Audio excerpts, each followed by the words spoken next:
Welcome to Cattle Connect, your insight into Alabama's beef cattle industry. I'm your host, Josie Jones, and this is Cattle Connect, brought to you by the Alabama Cattlemen's Association. Hello, cattlemen. Welcome back to the Cattle Connect podcast. We are so excited to have finally made it to August and hope you have gotten some rain in your neck of the woods recently. It's definitely been welcome around here in the central part of Alabama for both the crops and to have some cooler temperatures during the day. Now, speaking of August, it seems like school starts back earlier and earlier every year across the state. I know most of the schools in our area started back this past week, and I've spoken with several producers who are starting back this week. So what better time of year to talk about school nutrition?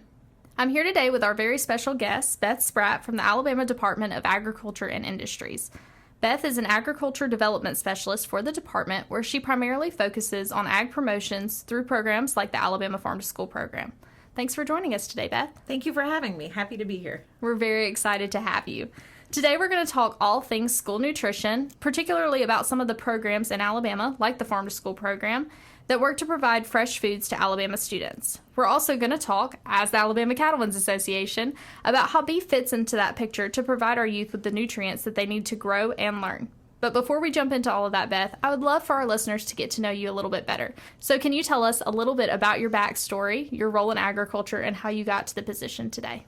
Absolutely. So I'm from a small rural community in South Florida, and after I graduated high school and got my AA degree, then I went on to the University of Florida, where I got a degree in food and resource economics with an ag law minor. Then after that, I started working for the Florida Department of Agriculture, where I worked on their school nutrition program for 6 years, 5 of those years being specifically working on farm to school.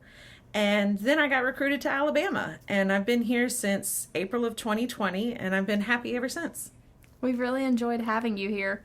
We talk a lot on this podcast about all the different roles in agriculture, and I think Beth's role is a great example of that, of how important it is to get those nutrients and all of these products out to the people that need them most. She's been a great resource and added some additional insight into school programs and how to get nutrition out to our kids.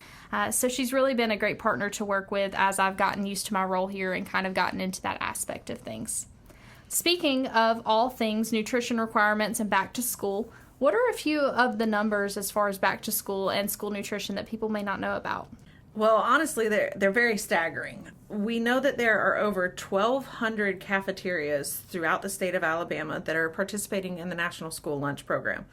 And in those cafeterias, we know that they're serving more than 500,000 lunches per day. Wow. And probably half of that is going to be on breakfast. So that's over 750,000 meals that are being served every single day in our schools. So the numbers are very big. And when you think about the fact that for lunch, they have to put things like a half a cup of fruit and a half a cup of vegetables, along with 4 ounces of a protein, and then grain and milk on the plate. That's a lot of different products. Why not have more of them come from Alabama? It's a lot to jump into and very mind-boggling for the start of this podcast, but I feel like those numbers help show how important these programs are to making sure that our children across the state are getting that nutrition. We're not just talking about the 1 or 2 people in a household. I know for me, it can be mind-boggling already to get the 2 people in my house fed a nutritious meal, and so planning for that many kids definitely takes a lot of foresight and a lot of thought, particularly when you talk about the nutrition needs of having to have all of those things on your plate, and then even some of those dietary needs as well. Right. I mean, I really don't know how our lunchroom superheroes do it, but every day they get up and they go and they prepare a fresh local, or hopefully fresh local products for their students to eat. I think you used that key word there. They're definitely our superheroes. They are. Don't rely on podcasts alone to stay connected to Alabama's beef industry. Follow us at AL Cattlemen on Facebook and Instagram to get daily news and updates from the Alabama Cattlemen's Association. So now that our listeners have heard a quick little bit about the impact to be had in schools based on those numbers, I would like to talk a little bit more about some of your programs. That's kind of the highlight of our conversation today, is these farm to school programs. So can you give them a little bit more insight into the working parts of this program and the processes happening to get fresh Alabama food into school lunchrooms? Absolutely. So USDA considers there to be 3 main parts of farm to school. So there's the local procurement, and that's what we tend to focus on the most. Then there's also nutrition and ag education and school gardenings, which those are great aspects too because they can teach kids where their food comes from and why it's so important to eat fresh local items. But with the Farm to School program, we have also created the Farm to School Incentive Program, and we got funding from the state legislature starting back in 2020 to 2021 school year. And ever since then, we have spent $4.1 million with Alabama farmers. So that has equated to roughly 5.2 million meals featuring an Alabama product. And that also equates to 2.2 million pounds in Alabama products bought from our farmers. So it's a great way that we can help introduce those products into the schools. And as we know, they're much more nutritious for our students to eat that fresh local item. Those numbers are insane to me. The amount of dollars and pounds of product from Alabama farms that are being used in schools. That is fantastic to hear. I love that. Yeah, we're really excited about that. And that's not just produce. That's also things like beef. We've had lots of beef purchased with schools. Maybe that's something with some of our listeners. We can get these things started in some of these local communities. I know we definitely have a lot of farmers that are super involved in their education system. So this is something to kind of take with you as you go and mull over of how this can work out in your county. Absolutely. We're definitely in a time where students are further removed from agriculture than ever, and you mentioned those different components of this program, and I think that's something super important to talk about. Feeding students local products in a more whole form than they would normally get is a great way to expose them to the direct results of agriculture and help them understand some of those processes that end up placing that food on their plate in the cafeteria line. Can you talk a little bit about those aspects of agriculture education and what you're doing to educate students about where their food comes from? Yes, we have a couple of different programs out there that are free resources to teachers or even at-home teachers that would like to use these resources. But we have coloring books that walk you through like a day in the life of a farmer. They feature a very adorable character whose name is Alexander, and he is a little bunny rabbit. But he goes on his adventures in Alabama agriculture, and it's a great way that kind of introduces the kids about different products and where they come from and how they could get to their plate. And there's fun activities that they can do in the coloring book. In addition to that, we also have our Harvest of the Month program. And this is a great program. It tends to focus more on the K through 5th grade. And each month it focuses on lesson plans for a product that can be harvested in Alabama during that month. That's super neat. It's really great. And what's also great is that we created recipe books for the cafeterias to use that pair with our Harvest of the Month products, so that now the kids can learn about the product in the classroom and then hopefully get to try that product on their cafeteria lines, so that we're really trying to create a full circle event. We also send home parent newsletters that talk to the parents about, this is what your kid learned in class today. Here's a recipe you could try at home. So we're really trying to complete that circle and help get more fresh local Alabama products to our students. One of my favorite things about this is that you're taking the education to the students. You're not relying on that accessibility aspect that we struggle with a lot of times. Here in the association, we have a program called Cowboys in the Classroom, and it's where we take our cattlemen to the schools to teach them about agriculture. So it's making sure that all students are able to access that education, not just those that have the connections with local farmers or maybe have the resources to get some of those products. And I think that's fantastic. Absolutely. We hope you're enjoying this week's podcast, but the fun doesn't have to stop here. Get benefits like this and so many more to stay connected to Alabama's beef cattle industry today by visiting us online at bamabeef.org/join.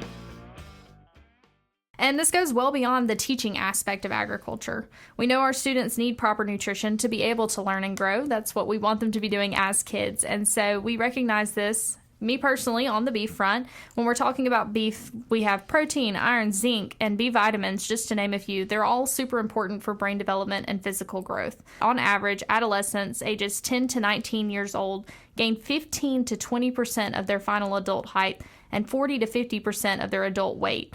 Their bone mass also increases by 40%. So ensuring that these students during this very important time of growth are receiving all the support they need, both in the classroom and outside, is something that we really should all be working on together. Absolutely. And we also know too, we spoke about the school gardening aspect, that kids that are invested in creating these products, they're more invested in getting their friends to try the products. And it's so cute when you see a little third grader say, hey, you have to try this radish because I grew it.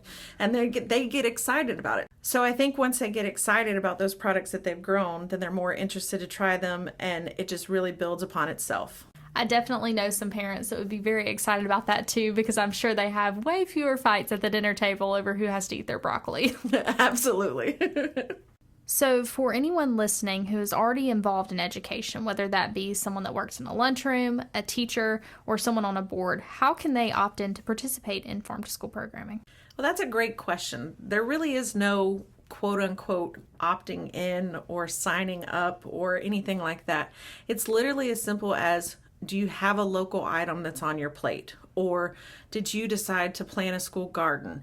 Or are you deciding to teach something about nutrition and education in your classroom? If you're doing any of those things, then you're participating in farm to school already. So it's just knowing that you're doing that and how to get credit for doing that. How can other people in the community support farm to school? I would really encourage our parents to sit down with your kids, to go and look at the menus for the week, and to try to encourage them to try some of the items that the schools might be offering, because it might be a local item or it might be something that they don't know about. I can say that school lunches are a lot different than what they were when I went to school, and it's really interesting and fascinating to see how they've grown and how they're better products. There's things even like, I've seen some parents who have complained because their kids had Doritos from school. What parents don't know is that that's a specialty formulated recipe by Dorito that is a whole grain rich chip, and it has less sugar, less sodium, and it's made to fit the nutrition guidelines that they have to fit for the school meal program. So it's not the same thing, but it's in the same bag, and the kids think that they're getting the same thing. So it's just interesting to try to encourage your kids to go out and try those school meals. That's very interesting. I never would have thought through that. I guess lunchroom work really is a science. It really is. We talk a lot about our leaders of tomorrow here at the association through all of our different programs.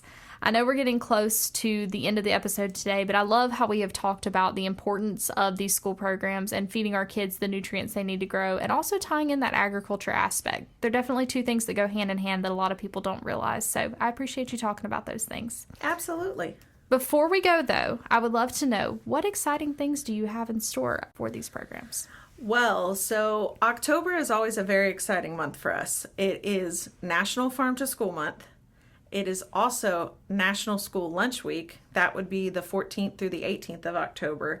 And this year, we're going to try something new where we're going to host a Sweet Grown Alabama Plate Day, where we're going to put as much Alabama product on the plate as possible. Stay tuned for more details on that. I'm very excited for that. As you all know, October is also Beef Month in Alabama. So I think we might be tying in together a little bit. I think there might be a little bit of beef promotion crossed with the school nutrition side of things that you may or may not see in October. So just keep an eye out. Yes. Well, I really appreciate you coming on today to talk all things school nutrition. If anyone has more questions or wants to get to know more about this program, is there a place that they can go? Yes, you can go to our website, which is agi.alabama.gov, and then you do /farm2school, or you can always email me at beth.spratt@agi.alabama.gov. Thanks so much for joining us today, Beth. Thank you so much for having me. All right, cattlemen, y'all know what that sound means. It's time to wrap up with our Cattle Connect Fast Facts. To finish out this talk about back to school, all things nutrition, and local products, I have a couple of interesting ones for you today. The first being that one 3-ounce serving of beef provides 50% of your daily protein needs. Eat a couple of steaks a day and you're good to go. To know what a serving of beef is, compare it to the size of a smartphone. The average saying is that a single serving of beef would be equivalent to the size of a smartphone or a deck of playing cards. And finally, we talked a lot about local products across the state of Alabama today in this episode. If you're a producer who doesn't necessarily process your own beef, but you'd like to get local beef, we have a listing on our website for that. Go to bamabeef.org and select the Bama Beef Sales Directory. We have listings for all the counties across the state and producers near you that can provide your family with local beef. Thanks so much for joining us for today's episode of the Cattle Connect podcast. We hope to see you back next Friday and every Friday for another great episode. Well, folks, thanks for tuning in to this episode of Cattle Connect, brought to you by the Alabama Cattlemen's Association. Be sure to subscribe to get notified when our next episode goes live. And until next time, remember, beef, it's what's for dinner.